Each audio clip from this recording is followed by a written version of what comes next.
आपने शुणुंट रेडियो कोरापुट। आज फेब्रुआरी मासर 3 तारिख एक विशेष दिन। 1943 मसीहार आज दिन में कलिकतार सौंदर्य को वृद्धि करुवा हावड़ा पोलो साधारण लोकंर जावासवाई खोली दि जाता। हावड़ा सेतु हूँ भारतर पश्चिमबंगर हुगुली नदी उपर एक संतुलित इस्पात सेतु।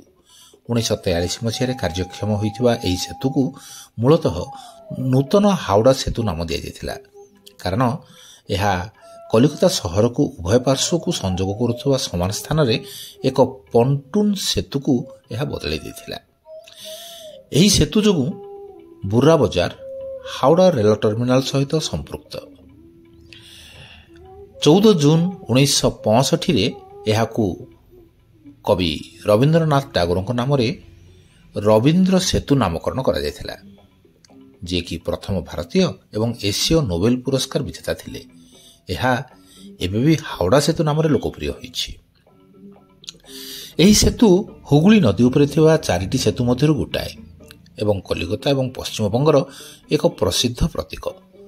अन्य सेतु गुड़िक होछि विद्यासागर सेतु, विवेकानंद सेतु एवं अपेक्षाकृत नूतन भावे गठित निवेदिता सेतु। यह दैनिक प्राय 1 लाख जानवाहन एवं संभवतः 1.5 लाख अधिक पदयात्री को यातायात करिबारे सुगम करिथाए। निर्माण समय तृतीय लंबा कैंटिलीवर सेतु भाव परिचित हावड़ा सेतु वर्तमान विश्वर एही प्रकार 6ठ लंबा सेतु। एही सेतु रे नट एवं बोल्ट नहीं, किंतु संपूर्ण गठन को रिवेट करी गठित कराଯାଇଥିଲା।